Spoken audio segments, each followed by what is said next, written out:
Women.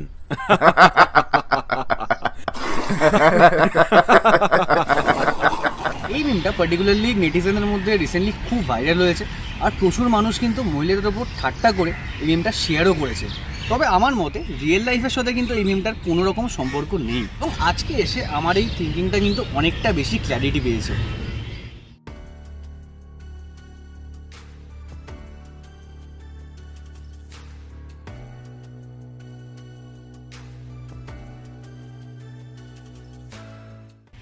So what's up guys, this is Shushnath, welcome back to a new video in this channel. So আজকে হলো 8ই March মানে international women's day. তাই আমার সমস্ত female অডিয়েন্সদের আমি জানাই হ্যাপি উমেন্স ডে। আর আজকের এই ভিডিওতে আমি তোমাদেরকে যার সাথে ইন্ট্রোডিউস করাবো তিনি কিন্তু বাই প্রফেশন একজন business women, but by passion আমাদের মতনই একজন বাস ফ্যান। আর তিনি আর কেউ নয়, জিট ট্রাভেলসের ওনার আর তানিশ ট্রাভেলসের very close associate miss Kajal Kar. অনেকেই হয়তো ওনাকে চেনো ওনার সোশ্যাল মিডিয়া প্রোফাইলের থ্রুতে, যেখানে ওনাকে প্রায় ওনার ভেহিকেলসগুলো ড্রাইভ করতে দেখা যায় আর ওনার ভিডিওস দেখে কিন্তু প্রচুর মানুষ ইন্সপায়ার্ড আর মোটিভেটেড হয়। আর সময় নষ্ট না করে ওনার মুখ থেকেই শুনে নিই অ্যাজ আ বিজনেস উমেন এই বাস ব্যবসাতে ওনার এক্সপিরিয়েন্সটা কীরকম অ্যান্ড যাবতীয় আরও ভিডিওটা কিন্তু শেষ পর্যন্ত দেখো তোমরা, কারণ এই ভিডিওতেই কিন্তু ওনার ড্রাইভিং আমরা এক্সপিরিয়েন্স করতে চলেছি আজ।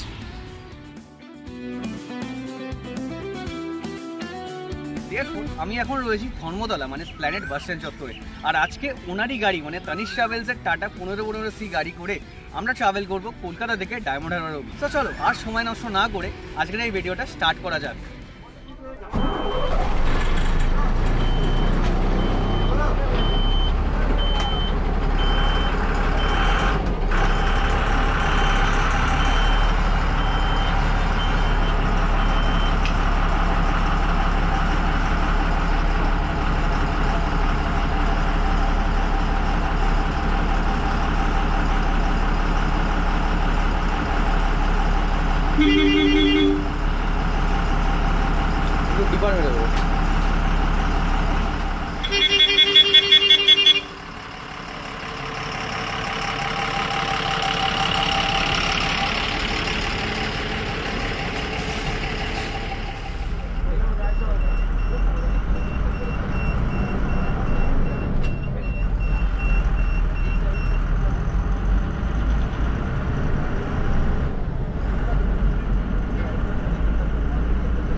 এই আগের রায়চরের গাড়িটা ইচ্ছা করে আমাদেরকে ওভারটেক করে এখন আমাদেরকে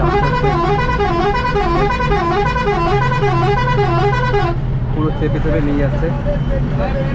মানে এগুলো করার আলটিমেটলি কিন্তু কোনো মানে হয় না। ওর রুট আলাদা, এর রুট আলাদা। আমরা এখন আমাদের ক্যাপ্টেন বারবার ধরে বলছে ওকে বাড়াতে, কিন্তু সেই আস্তে আস্তে ইচ্ছা করে নিয়ে যাচ্ছে আমাদেরকে। রীতিমতো এগুলো মানে খুবই বাজে জিনিস এগুলো।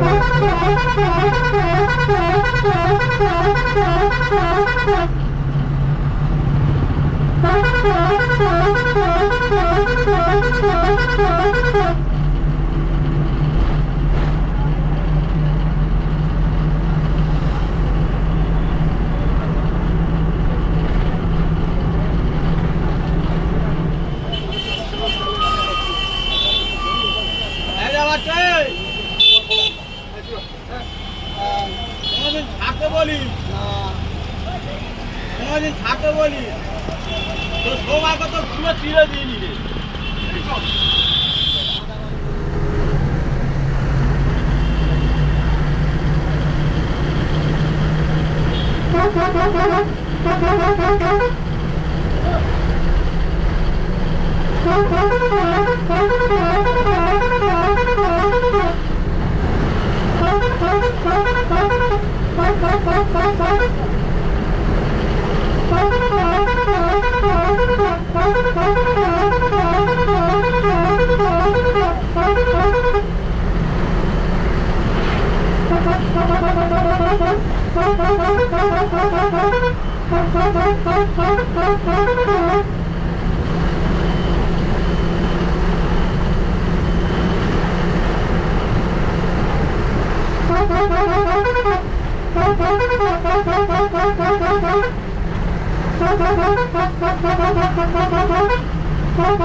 তো এখন আমাদের সাথে রয়েছে কাজল কর। তো উনি এতক্ষণ স্টিয়ারিং এ ছিলেন তানিশ ট্রাভেলস এর, যেটা তোমরা দেখলে এতক্ষণ ধরে। তো উমেন্স ডে উপলক্ষে টাইম দেওয়ার জন্য অসংখ্য ধন্যবাদ। Thank R you. তোমাকেও জানিয়ে happy women's day. Thank you. So তোমার কাছে বেসিক কয়েকটা প্রশ্ন রয়েছে আমার। তো দেখো, উমেন্স ডে যেহেতু আজকে, সো তোমাকে আমি ফার্স্ট কোয়েশ্চেন যেটা করতে চলেছি এটা হলো যে মানে তুমি এই ব্যবসায় এলে কি করে? মানে জেনারেলি আমরা দেখতে পাই না যে মহিলারা বাসের ব্যবসায় আসে বা বাসের ব্যবসায় ইন্টারেস্ট শো করে বা এই লাইনে ইন্টারেস্ট শো করে বেসিক্যালি। তো তুমি কিভাবে এলে এই লাইনে? তো আগেও বলেছি যে এই গাড়ির ব্যবসাটা আমাদের হচ্ছে দাদুর সময় থেকে। আর গাড়ির প্রতি আমার যখন ছোট ছিলাম বাবা গাড়ির কাছে নিয়ে আসতো, তো গাড়ির প্রতি আমার একটা আলাদা রকম ভালোবাসা আছে। তো গাড়ির সাথে থাকতে থাকতেই না গাড়ির প্রতি যে ভালোবাসাটা জন্মে যায়, তারপর থেকে এই গাড়ির ব্যবসার সাথে আমি যুক্ত হয়ে গেছি। তো গাড়ির প্রতি সেই ব্যবসাটাই এখান থেকেই জার্নিটা শুরু হয়। তো তাও কত ভালোবাসা বছর থেকে। হলো যে তুমি এই লাইনে রয়েছো বা এই বাসের ব্যবসার সাথে যুক্ত রয়েছো? 5 বছর কমপ্লিট হয়ে গেছে। মানে 2018 থেকে আমি এই লাইনে প্রথম আমি পা দিয়েছি, মানে ব্যবসার সাথে। আগেও জানতাম, তখন তো পড়াশোনা করতাম। তারপর 2018-তে যখন আমি এইচএস কমপ্লিট করি, তারপরে গাড়ির সম্পর্কে, গাড়ির কাজের সম্পর্কে আস্তে আস্তে জানলাম। তো তখন থেকে এখনো আমি এই ব্যবসার সাথে যুক্ত। আচ্ছা, তো এই ব্যবসার সাথে যখন যুক্ত হয়েছে তো ফ্যামিলিতে কিরকম সাপোর্ট পেয়েছো? আর বাকি যারা এই লাইনে তোমাদের সাথে রয়েছে, মানে ধরো স্টাফ বলো বা আরো যে মানুষজন যারা তোমাদের মানে তোমার সাথে রয়েছে বা তোমাকে রাস্তাঘাটে দেখে যে বাস নিয়ে তুমি ট্রাভেল করছো বা বাস ড্রাইভ করছো, সেই রিয়াকশন গুলো কিরকম থাকে আর ফ্যামিলি সাপোর্ট কিরকম পেয়েছো তুমি? তো প্রথমে বলবো, আমরা হচ্ছে বাবার 3টে মেয়ে, আমার একটা দিদিও আছে, বোন আছে। তো বাবা কোনোদিন সেইভাবে আমাদের মানুষ করেনি যে তোমরা মেয়ে শুধুমাত্র তোমরা ঘরের কাজে, মানে যেটা হয় বেসিক্যালি। তো ফ্যামিলি সাপোর্টটা আমি প্রচুর পেয়েছি। তো আমার বাবাই হচ্ছে প্রথম, আমি যখন বলেছিলাম যে আমি গাড়ি চালানো শিখবো, তো বাবা প্রথম মানে আমাকে নিজে হাতে, মানে প্রথম আমাকে গাড়ি চালানো শিখিয়েছে যে তুমি শেখো, তোমার যেটা ইচ্ছা তুমি সেটাই করো। তো আমার দিদি আর বোনের মধ্যে আমার গাড়ির প্রতি যত একটু ইন্টারেস্ট ছিল, তো বাবা আমাকে সেই লাইনে আমাকে এগিয়েছে, যাতে তুমি তোমার যেটা ইচ্ছা তুমি তোমার করো। তো ফ্যামিলি সাপোর্ট না থাকলে মানে কোনো কিছু করা তো ইম্পসিবল হয়ে যায়। আর স্টাফ কাকুদের রিয়াকশন বলো বা বাইরের মানুষদের যারা রিয়াকশন বলো, তাদের কাছ থেকে খুব পজিটিভ রিয়াকশন পাই। কারণ তারা সবসময় সাপোর্ট করে যে আচ্ছা এই লাইনে এসছো, আমরা তোমাকে সাপোর্ট করবো, কোথাও অসুবিধা হলে আমরা তোমার পাশে আছি, ঘাবড়াবে না, চিন্তা করবে না। বা গাড়ি চালানোর সময় হচ্ছে তারা খুব সাহস দেয় মনে, যে একদম ঘাবড়াবে না, আমরা আছি তো। তো খুব পজিটিভ। আচ্ছা, তোমার মতো অনেকেই হয়তো আছে যারা এই লাইনে আসতে চায় বা তাদেরও এরকম বাসের প্রতি ভালোবাসা আছে, বাট সেটা পাবলিকলি এক্সপ্রেস করতে পারে না। অনেক মানুষকে দেখি এখন, বা অনেক মহিলাদের এখন যাদের দেখি তারা ড্রাইভিং করছে, ছোট গাড়ি ড্রাইভিং করছে, বা অনেক মহিলাদের দেখি তারা হয়তো একটু লাইক লাইট মোটর ভেহিকেল চালাচ্ছে, বাট বাসে জেনারেলি দেখা যায় না। তো তুমি ছোট গাড়িও চালিয়েছো, হ্যাঁ। বাসও চালাতে পারো, তো ডিফারেন্স কতটা লাগে? আর তুমি তাদের উদ্দেশ্যে কি বলতে চাও যে যারা এই ব্যবসায় আসতে চায় মানে মহিলা হিসেবে, তো তুমি কি বলতে চাও তাদের উদ্দেশ্যে? প্রথম কথা বলি, ছোট গাড়ি চালানোটা অনেকটা ইজি বড় গাড়ির চেয়ে। কারণ ছোট গাড়িগুলো হচ্ছে খুব কম জায়গা লাগে, তাদের কাটানোটা খুব ইজি হয়ে যায়। তো তাই জন্য ছোট গাড়ি মেয়েরা একটু বেশি ভালোভাবে চালায়। আর ছোট গাড়ি আর বড় গাড়ির দুটো তফাৎ কি, বড় গাড়ি অনেকটা বেশি জায়গা নেয় আর তার কাটানোটা হচ্ছে অনেক টাফ হয়, যে অনেকটা জায়গা বুঝে পরিমাপ বুঝে তাদের কাটাতে হয়। তো তাই জন্য মেয়েরা বেশি ছোট গাড়িতে কমফোর্টেবল। কিন্তু আমার ছোট গাড়ির চেয়ে একটু বড় বাস চালানোটা একটু প্রথম থেকে একটু যেহেতু প্রিয়, মানে উঁচু উঁচু গাড়ি, একটু বড় স্টিয়ারিং, তো আমার যার জন্য বাস চালাতে বেশি ভালো লাগে। আচ্ছা, তো তোমার মতো যারা এই হ্যাঁ। লাইনে আসতে চায়, তো তাদের উদ্দেশ্যে কি মেসেজ থাকবে বা তাদের কি সাজেস্ট করতে তুমি চাইবে মহিলা হিসেবে এই ব্যবসায় যদি তারা আসতে চায়? আমি বলবো তাদের যদি নিজস্ব যদি একটু ইচ্ছা থাকে, তারা যে বাস ব্যবসায় নামতে চায় মেয়ে হিসেবে, তো ফ্যামিলির সাপোর্টটা একটা দেখো থাকবে। মানে ফ্যামিলির সাপোর্ট দিলে তবে তুমি কোনো কিছুতে এগোতে পারবে। আর লোকে কি বলছে সেটা একমাত্র মানে কিছু ভাবলে হবে না। লোকে বিভিন্ন কথা বলবে, কিন্তু তোমার মন তোমার মন যেটা বলবে তুমি সেটাই করো, যে আমি যদি এটা করতে চাই তো এটাই করো, লোকের কথা কানে নিলে হবে না। অলরাইট, সো খুব সুন্দর এই কথাটা তুমি বললে যে কারোর মানে কারোর কথায় কান না দিয়ে যেটা মন চাইবে সেটা করে সেটার দিকে এগিয়ে চলা। তো এটা খুব ভালো লাগলো আমার শুনতে। তো থ্যাংক ইউ সো মাচ কাজল, আজকে অনেকটা Thank you. সময় তুমি দিয়েছো। আর আশা করছি ইন ফিউচার যেমন আজকে এইটুকু স্ট্রেচ তোমার ড্রাইভিং আমরা এক্সপিরিয়েন্স করতে পারলাম, ভবিষ্যতে হয়তো আরো অনেকটা লং স্ট্রেচে তোমার ড্রাইভিং আমরা এক্সপিরিয়েন্স করতে পারবো। So thank you so much once again, happy women's day. Thank you. তো আমারও খুব ভালো লেগেছে তোমাদের সাথে এরকম কোনো কিছু একটা নতুন, এটা আমার জীবনে প্রথম যে কারোর সাথে আমি পডকাস্ট করা। তো আমারও তোমাদেরকে থ্যাংক ইউ বলার আছে, কারণ এইভাবে তো কেউ কোনোদিন বসে আমাকে জিজ্ঞাসা করেনি যে গাড়ির সম্পর্কে বা গাড়ির প্রতি তোমার ভালোবাসা কিরকম।